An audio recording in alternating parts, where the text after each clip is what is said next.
before we continue any further, right? So I'm gonna, because some of them asked me a few questions, I wanna go through those questions with you also, because maybe you have the same or similar kind of doubts. So I wanna go through that one, especially regarding the LCA postings. Go ahead.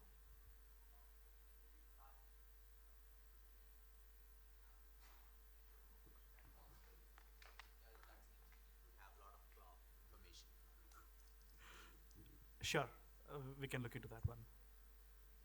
Great, if you can send, because I recently joined as a director with one of the IT consulting company, and this information seems to be pretty informative. I mean, if you can Definitely. share, that would be really helpful. Yeah, definitely we'll share it. Thank you. Yeah, good. Because I just want to make sure, because some of the information you may not understand just by looking at the slides, but of course, we don't have any problem sharing that. Yeah, you're welcome. So somebody was asking, go ahead. Sir, I have a quick question actually, though this generally looks simple, but I just would like to know one of the biggest points, generally you say that, it's must to be verified within 3 years. Yeah, we have been having cases that generally the candidates do not respond within the time frame. So what happens at such point of time? Why do you, You are taking a huge risk. okay, and such point, what can we do to, You got to implement miss that risk? rules strictly in your office so that this doesn't happen. You should just tell them that you cannot onboard them until they provide this information, period. Most of the Okay. times the issue occurs because the HR person is not paying attention or is not being diligent in getting the work done. What if, excuse me, what if the candidates generally do not respond on time? Because, we see that. Don't give them the, for example, don't give them the experience, like the offer letter until they submit the documents. Okay. Because they need to submit it in for their service record and all that stuff, right? That's where you encounter these problems. How about the other, non-visa people, like citizens or green cards? Just tell them that you have to do it on day one, period. Of course we do, but what if they don't? Is there If they any don't, then you chance of tell them that, hey, if you don't, missing that risky point? I know, but if they don't, just tell them that, hey, if you do not provide this information the next because the next 3 days, then we'll have to terminate your employment. If you say that you're going to terminate their employment, then they'll provide it. Okay, thanks. Okay, I know it's not the yeah, good. Somebody was asking me some questions regarding LCAs, right? I want to go through that one. So on the LCA, if you look at it, it says that the public access, it says something about placing the file at the principal place of business or the work location, right? Do you see that mark? Check box? Okay. Usually, what do you check? You check principal place of business, right? That's the company location. Okay. When you check that one, you're stating that the public access file will be at that location. You're not stating that the LCA posting is done at that location. Is that clear? The information that you're checking is for the location of the public access file. It's not the location where you're doing the LCA posting. The LCA posting has to be done at the work location. Is that clear? Good. The second thing,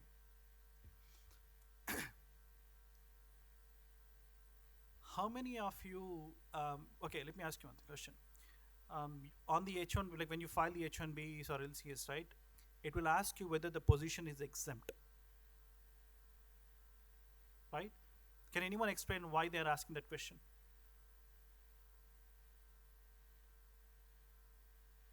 Remember, like when you fill out the I-129 form also, it says the position is exempt because a person has a master's degree or higher, or you're paying him more than 60K.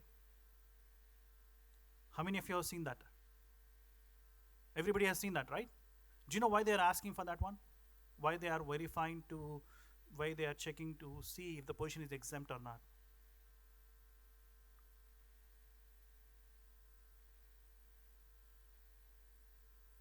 Can anyone explain?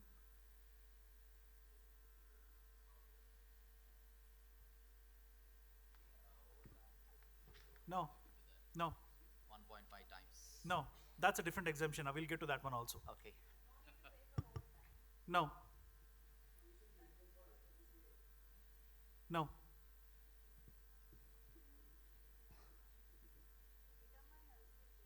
Huh? This is very important because see, sometimes if there's an audit, right, all of these things will come into picture.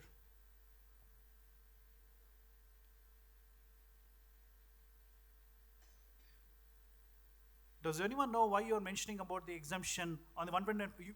You guys remember, right? On the 129 form also, it asks whether the person is exempt. Then you'll mention, hey, the person is exempt because the person has a master degree or higher, or more than 60K.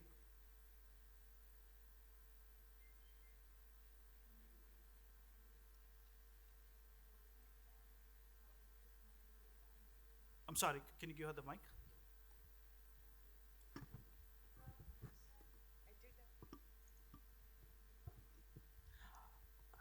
ఒక person at a time 2 to 3 projects చేస్తున్నప్పుడు overtime Nope. This has nothing to do with overtime. Like the flexibility they work. Okay, I'll tell you the mistake that a lot of people do.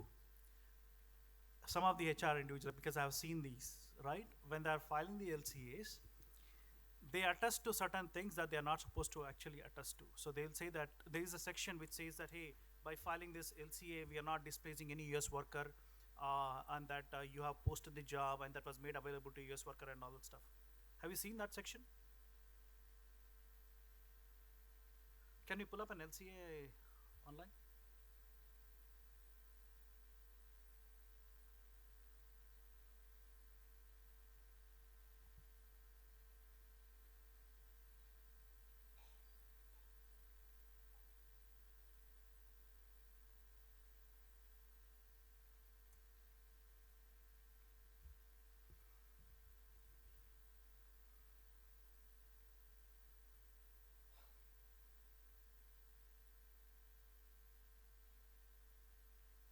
So whatever the information that you're providing in the LCA, when you sign it, right, you're basically attesting it under the penalty of perjury that the information is true, right?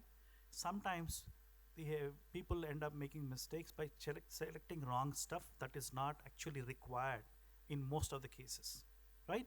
So here, what they are speaking about is the exemption from doing additional recruitment or attestations, right?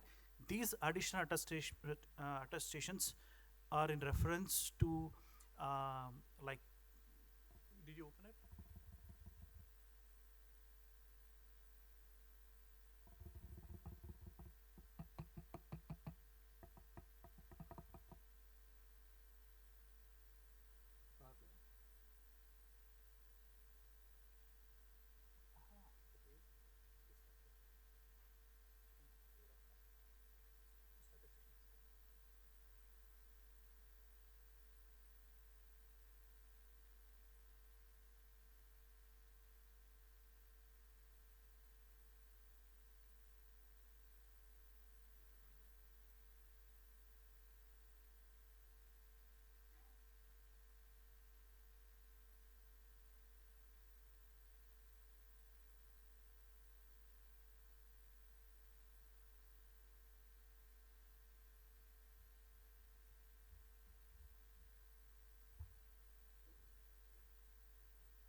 Have you ever seen this one on the LCA?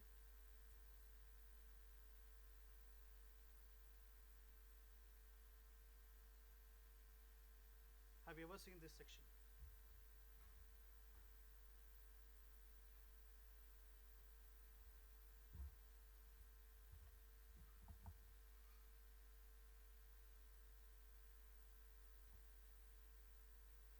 Okay, I don't want to confuse you.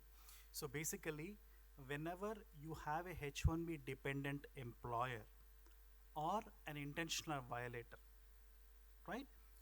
You have to attest to these things, that this position did not displace a US worker, or second displacement and all recruitment process has been conducted for this position, unless the position is exempt.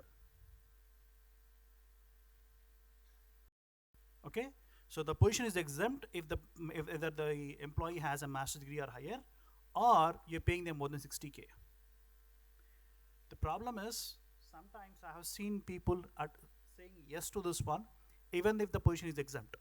So when you say yes, you are stuck with this one, because if there's an audit, they'll ask you for all those files.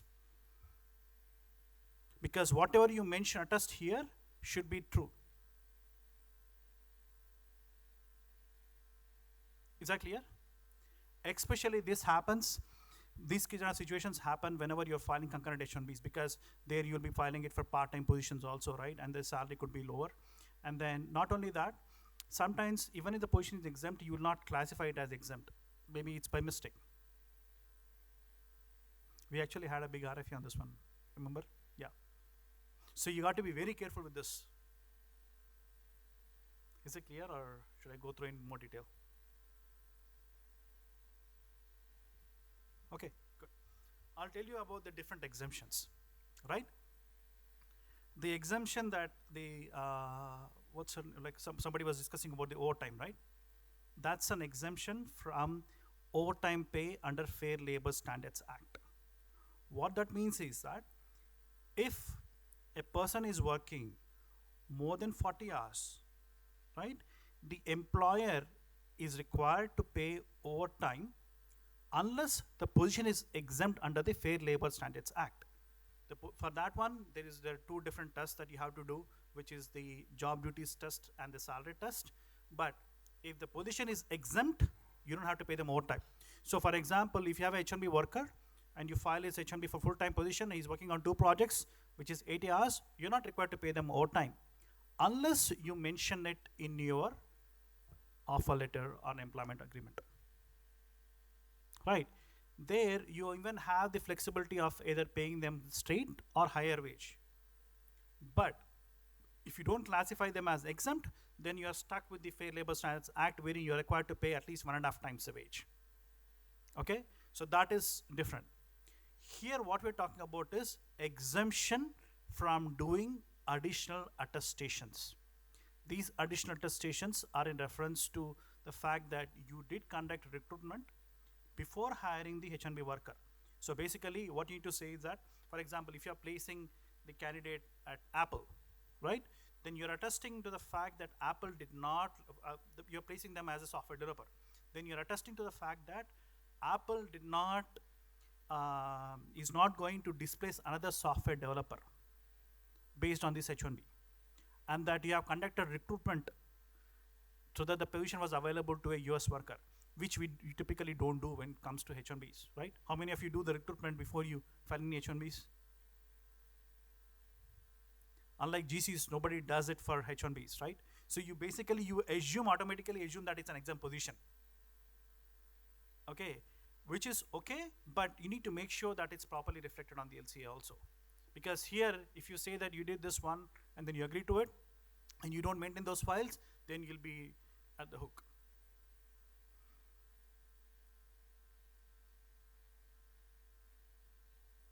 Is that clear? Good. So let's go to the topic.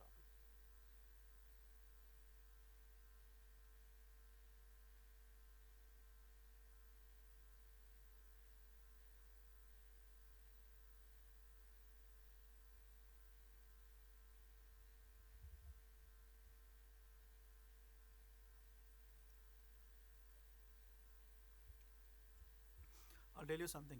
Whenever we do an audit, right, or whenever there's a litigation matter, most of the time nobody wants to do mistakes, right?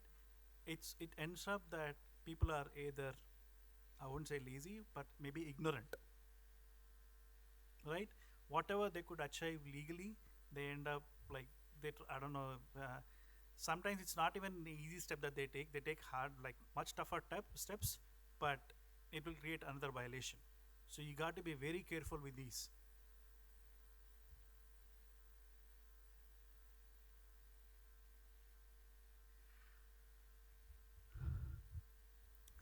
Okay, let me ask you a question. Whenever you receive H1B approval for a candidate, right, you do their I-9.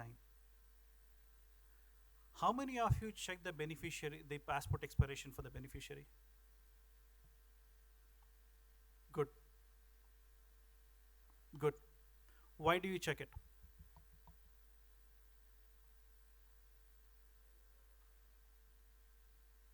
Passport.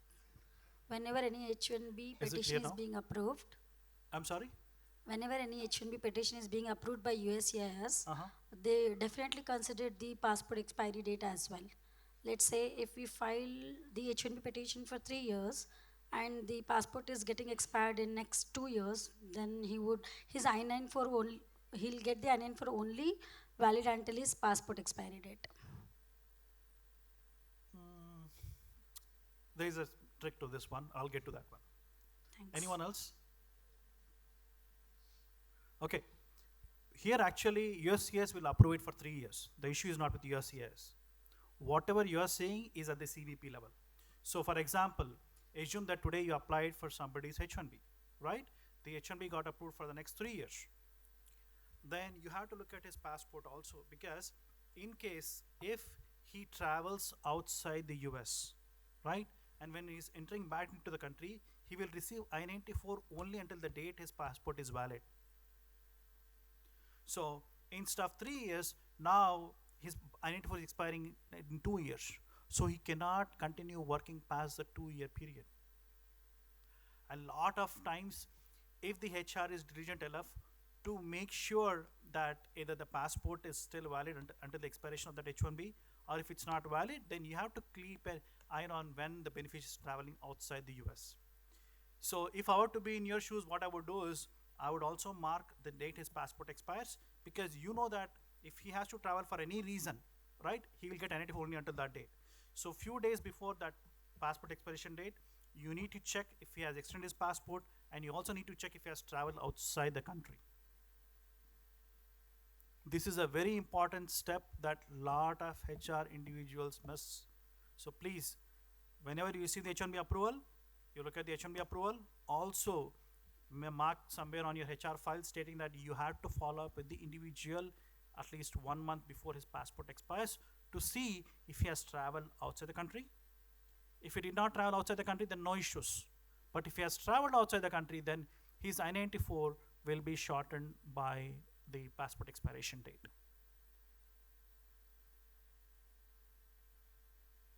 Okay, this is a simple trick that you have to play in order to make sure that employee is not out of status. So I have a single doubt here. Recently, the same scenario, I have filed a H1B petition where we got an approval until 2028 for the employee. But the passport is getting expired in 2027 itself.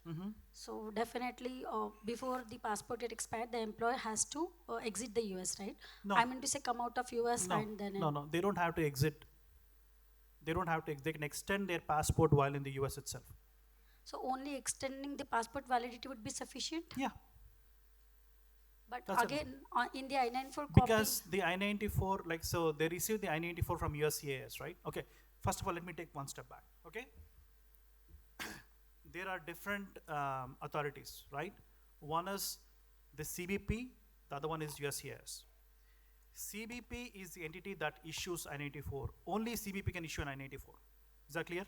Correct, USCIS has the authority to extend the I-94, correct. right? So, in this case, right, when the beneficiary entered into the country, he received an I-94, Correct. right? Now, the beneficiary's I-94 has been extended by USCIS. Yes. So, he can stay in the country until the validity of that I-94 if he doesn't, as long as he doesn't leave the country. Even if his passport expires, right? Even if he gets a new passport, since he already has that I-94, right? He's fine. But once he leaves the country, right, he'll get a new I-94. That is what we want, sir, right? Because recently we filed amendment for the employee, okay? So his I-94 was valid only until 2026. Okay? When we filed the amendment, it was amendment along with extension. Okay. Okay? The passport is also getting expired in 2026. Okay? Now the H4 is valid until 2027, let's say. H1. H1B petition. Okay? But his I-94 is getting expired in 2026. So when you say that his H1B is valid until 2077, right? Correct. Is that the latest, like did you apply for this H1B after he entered into the country? Yeah. Then his I-94 will be valid until 2027. When you get the H1B approval, right? You have the Yes. I-94 at the bottom? Yeah, but the passport is valid only until 2026, na sir? No. Yeah. You have to look at the, okay, so you have to look at the last action one, right? So what happened last? Was it his entry or you extending the I-94 with USCIS? Which one happened? So recent is we filed his H1B cap petition and he entered US. 1 year he was with us. Then recently we filed his amendment. That's true. Did he go out of the country? No, he did not. If he did not go out of the country, then you look at the I-94 that was approved by USCIS. Yes. That will be valid until 2027 because typically they approve it until the duration of the H1B, Okay. right? USCIS does not approve H1B for 3 years and then give I-94 until 2 years. They would not do that. If they are doing it, they do it for the same period. Okay, sir. Thank you. Good, thank you. Is that clear or? Huh? We done? Okay. So looks like they want to take a lunch break. I know I didn't go through even a single slide. Do you want me to? It's up to you. You want to take a lunch break? Okay, we'll go for 15 minutes and then take a break. Okay, so this is one mistake, mixing HR files with I-9s. Okay, so I think I went through this one also, right? The statutory period when you need to, until when you need to keep the, good, next. I went through the public access file, green card, inconsistent position requirements. Okay, ability to pay. This is another mistake that lot of employers or HR individuals make. How many of you have processed green card applications before? How many of you have processed green card applications, GC applications? Good. If the GC wage for a particular position is 120K, right? When is the employer required to pay that wage? Huh?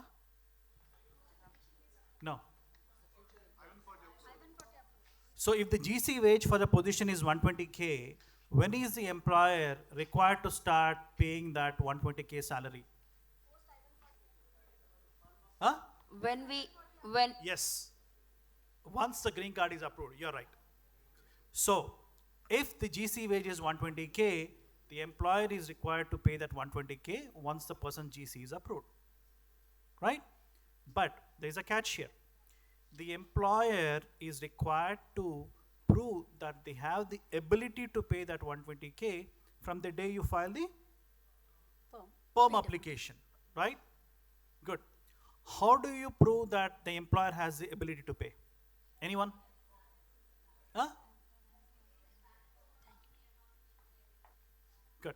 Okay. So here the GC wage is 120, right? And if you're already paying them 120K, it's clearly evident, right? If you're already paying them 120K, it's clearly evident that you have the ability to pay 120K. But if the employer is paying them 100K, right? Then you have to show that the employer has the capability to pay it, but they're not paying it because they're not required to, right? So to show that, you'll show that the employer had the net profits, which is equivalent to that difference, right? So you'll show that the employer had at least 20K in net profits for the company. Okay. And I know we mentioned about net assets also, but I'll get to it, why I would not use net assets. I'll get to that one in a few seconds. So you typically show that the employer had 20K in profits. Similarly, if you have an employee who is not employed, like if you have a future employee for whom you want to do GC, right? How much profit do you need to show? Entire 120K. Okay, so that is the reason why typical, unless you have profits, I would not recommend doing GCs for future candidates, right? Or make sure that they join you at least before you file the PERM application. Okay, so now, although regulations call out stating that, hey, you can use your net profit or net assets, why did, like, there is a reason why I would not recommend using net assets, especially for an IT consulting firm. Do you know why? Any CPS here? Any accounting?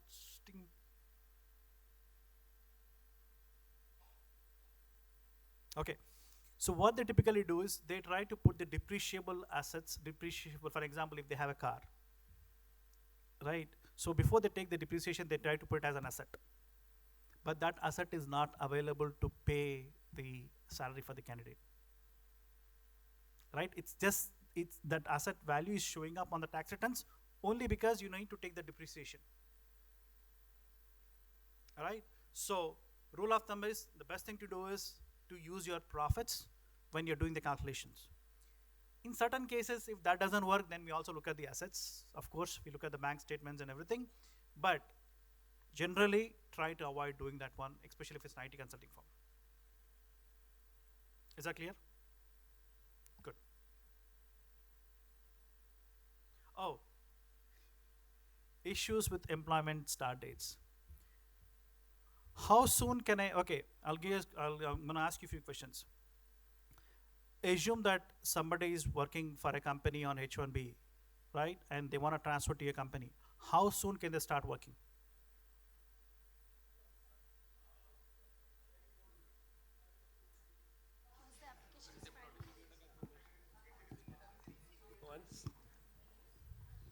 Once a receipt is approved, They can start earlier also. Once we receive the receipt notice. Once The we date receive of the filing. receipt notice. Yes, once the petition is filed with USCIS, they can start working. Yes. Without receiving the receipt notice also. But we typically recommend that they wait until they receive the receipt notice, because sometimes they might lose the petition, or maybe the petition is not filed properly. Right? But they can start working once the petition reaches USCIS. But this is something they need to use only in case of emergency. Assume that somebody is currently working on H4 EAD, and then you filed the person's H1. When can they start working? once H1B got approved, that date is been begin in H1B. No, already have H4 EAD. Okay, forget about H4 EAD. I'm just saying that somebody's on H4, right? Somebody's on H4, you file for their H petition, right? Along with the change of status, and you file because maybe they are already cap exempt because they have held H1B before. When can they start working? Visa approval date. Once the petition is Petition approved. is approved. That's good. The person cannot start working until the petition is approved. Okay? AC-21 portability, which allows an employee to start working with the receipt notice, does not apply if there is a request for change of status. Is that clear? Good. What else? What kind of mistakes do we see? Any questions regarding this one, regarding the start dates? Okay. Assume that you have an employee for whom you filed H1B. They're currently in India and then came to the US. How soon do you need to start paying them?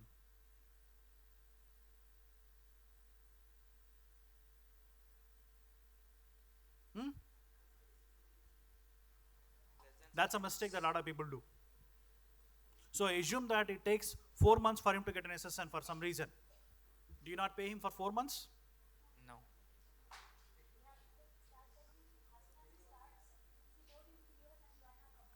Because this is something that the Department of Labor is going to check if there's an audit. As we have clearly mentioned in the LCA that we are paying him the wages, as soon as he joins our company, we have to start paying him from the first day itself. From the day he makes himself available to work for you, you have to start paying him, right? So when I say making himself available, even if he's conducting, if going through the recruitment, right? So where maybe he's attending calls and all, you are technically required to pay him from that day. Okay, if you do not, if the person doesn't have and the maximum period that they have is 30 days to start running the payroll, right? So within 30 days, the employer has 30 days to take, like for example, if they can say that, hey, you can join after 20 days or whatever, right? That's 30 days is the maximum period, right? Within that period, you have to start the payroll. If the person doesn't have an SSN, then you can still issue them the check, but withhold the taxes. So you'll run the numbers, you'll issue them the check, right? The company check, and then later on, you will retain that money. Then you pay the taxes and all that stuff once the person gets his SSN number. Okay. How do you, for example, if there is an employee and you terminate their employment, so maybe they are on bench, right? Assume that Santosh is your employee and he has been working for a client for like 6 months and then now he's out of the project, right? What steps do you need to take in order to make sure that you are not held liable to pay his salary? How do you terminate an employee, H1B worker? Petition to be withdrawn. What's that? Give H1B petition needs to be withdrawn. Okay, what else?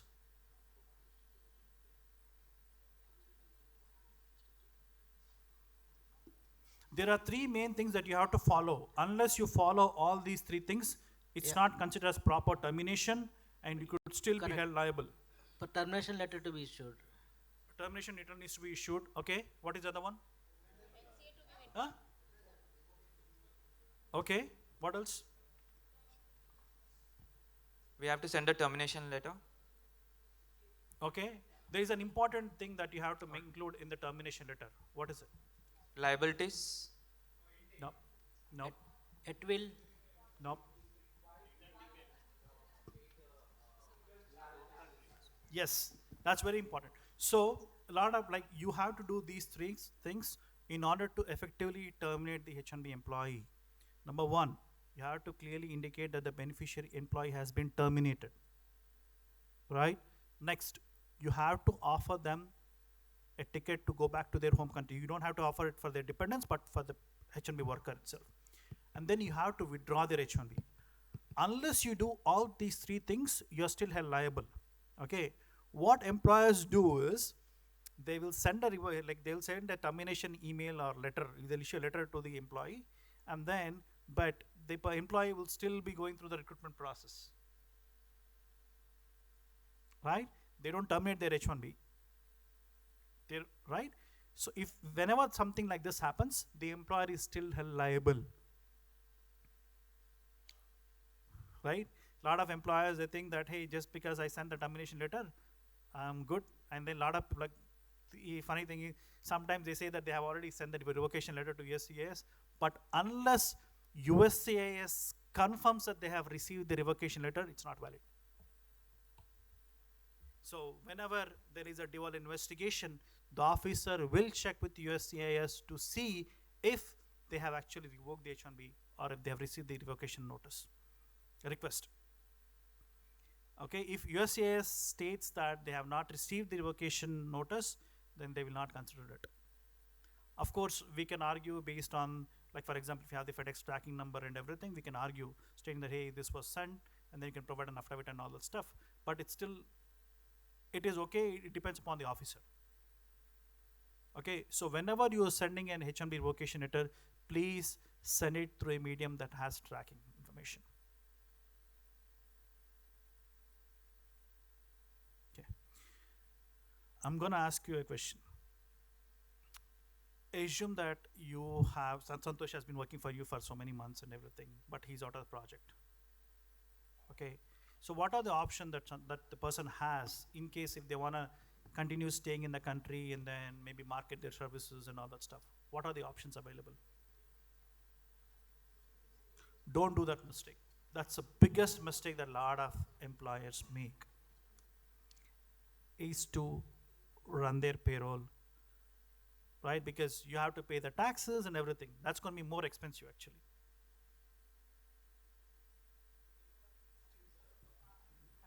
Okay, so but during that 60 days, what do you do? Do you terminate their H1B? Change of status to Yep. F1 or Well, any other H4. I would not recommend F1. I would recommend B2 in this case.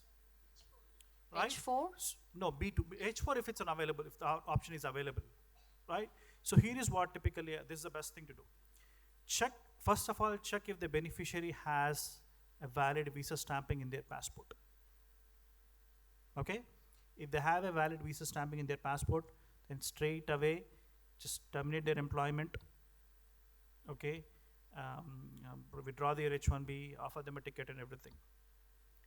The employee now has 60 days to file for a change of status.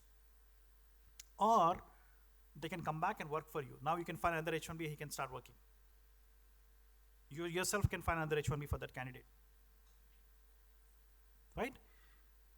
If the person is not able to get H1, like another job within that 60-day period, then they will apply for a change of status to B1, B2. That way the individual has another 6 months. So if a person is not able to get a job in 8 months, then maybe it's better for them to just leave the country. Right? So the reason why I asked you to check if the person has a valid visa, right? So for example, if the person gets a job when the B2 application is still pending, right?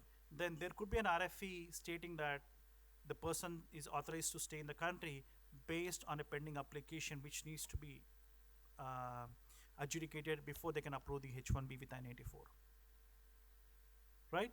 So if the person actually has a valid H1 visa, then we would just request for confirm notification. In that way, once they get the approval, they can go out of the country, come back in using their old visa. Okay? But please do not do anything that is illegal, like running payrolls and then doing all the things.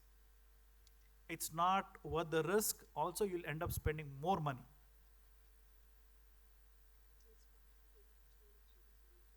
Imagine the amount of taxes that they would be paying in 6 months period or 8 months period. Instead, they could go to B1, B2 and come back to H1B whenever they get a project. Is that clear?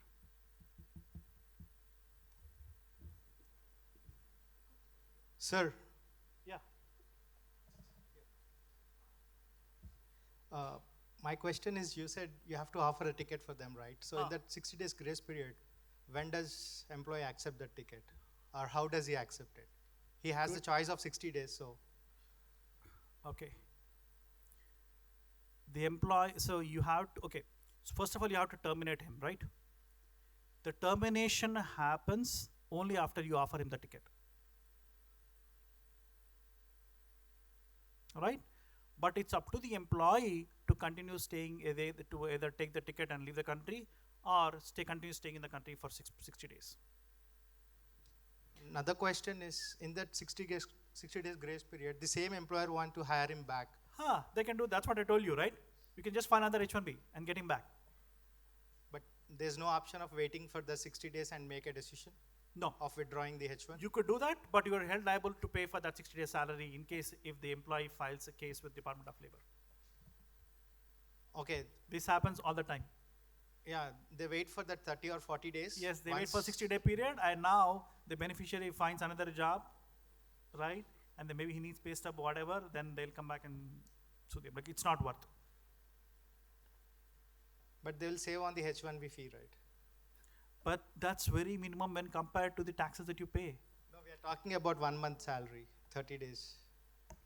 Not worth the risk. Okay.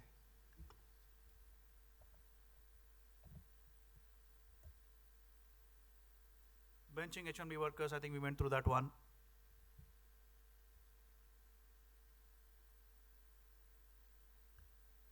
Okay. Not maintaining proper records regarding the employee and their dependents, like the passport expiration, and then also making sure that the dependents I-94s are extended in timely manner. That's one other mistake that I see a lot of HRs doing. The last thing is, when is an H1B amendment required? Huh? Sir, Any materialistic change will require an H1B amendment. Yep. Any materialistic change requires a H1B amendment, right? What is considered as a material change? Change in location. Okay. Change Change on in type. location when it's say, yes, if it's outside the metropolitan area, then it's a material Yeah. change. If it is within MSA, not required. Out of MSA, it is required. Okay, I'm going to ask you another question. So assume that there are two clients in that same MSA. One is Apple, one is Microsoft, right? So you are moving the candidate from Apple to Microsoft, right? Do you need to file an amendment within the same? Maybe it's 10-mile radius, 10-mile distance. Yes, definitely, because the clients are different. Not required. Not required. How do you avoid it? Just filing an LCA? No, Addendum. no, You can file LCA and, no. excuse me. LCA posting, he's right. Who said that one? Yeah. So if you actually post the LCA, right, for the required period before the beneficiary starts working at the new location, you're not actually required to file an amendment. Lot of times what happens is they move the employee within the same metropolitan area, but they don't do the LCA posting. Right? If you don't do that one, then you have to file an amendment actually. So like I have doubt here. Within the MSM is like what is the radius that we actually look into? Like it's like 20 miles or Well, 50 rule miles of or thumb, look at the same county. same county. Same county or the nearby counties which has the same wage levels and everything.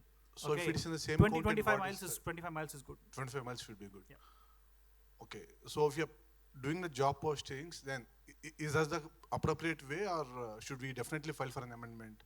No, if you are the regulations state that whenever you're moving them within the same metropolitan, because now it's a different work location, right? So you need to appraise the US worker at that location about this job. Okay. So you have to do the LCA posting. Yeah, we'll do that. The only thing that is, here there is nothing that is changing except for the location, right? But if you move them out of the metropolitan area, then the wages are changing, everything is changing. The job market is also going to change. Yeah, the title or the duties, everything Whenever there remains is same. a change in whenever there is a change in the job duties or title or a substantial change in the salary, then also do an amendment. Okay. Because that's a material change. Okay, we does a So- job posting, we don't file an amendment, but what in that case if he travel out of the country and he need to go for a stamping? Okay, if going for the stamping, I highly recommend filing an amendment, period. The reason is, so whenever you file a petition, right, so a copy of that will be sent to the PIM service and to the service center so that the visa officer would have access to it, right? So if you do not file amendment in the last scenario, right, then the officer would think that the client is Apple, whereas the beneficiary is currently working for Microsoft, right? And that could lead to unnecessary 221Gs and delays in processing their visas. So if he's traveling out of the country, it's better to recommend filing for an Yep. amendment. Yep. I also look at Got their I-94s. If you think that we have to file an extension anyways, then better to file an amendment to this extension. Okay. So just change in salary also would need an amendment? Of course, because you will not. It depends upon how much change it is, right? If a substantial change, yes, you will not. There will not be a substantial change unless there is a substantial change in the job duties or job profile. Any Typically. range, sir, for that? Let's say I'm being paid $80 and now it got increased to $90. Then in this case also amendment is required? Well, see, that's a good question. Usually if it's 10%, then it could be considered as a regular raise, but still 10% is a little high for that salary range. It all depends upon whether the job duties are also remaining same or not. Yeah, recently we have been through the situation, sir. Actually for one of the employee, everything was same, just there was a hike in salary. Okay, we have issued the hike letter to the employee. When we reached out to the attorneys that we are working with, they told that amendment is not required. So just wanted to confirm. If it is not required if it's like the regular raise. So for example, if you're moving from a software developer to a senior software developer, then amendment is required. But if it's same job duties, everything is remaining the same, but a small increase in salary doesn't require an amendment. Thank you, sir. Sir, I have a question. Yeah. Sir, as you said, to change the status from H1B to B1, will it be easier or difficult to obtain a visa in this new administration, Trump's You administration? don't need a visa. So you just apply it with USCIS, and I have not seen anyone getting a denial for that. Okay. After Because you can clearly state that, hey, I need time to wrap up my stuff and all that stuff. And we never say, usually you never see denials unless the person has validated his status. Okay. After the employee obtains B1 and if he gets a project, then if we want to change him to H1, then You need should to file we- his H1B under premium processing. Okay, because he can start working for you only after he gets his H1B approved on with I-94. transfer or So it'll be you will just file it as a new employment with a change of status. okay. Thank you, sir. You're welcome. Okay, sure. So let's take a break, lunch break, and then. Okay, yeah, I think lunch is ready. Okay.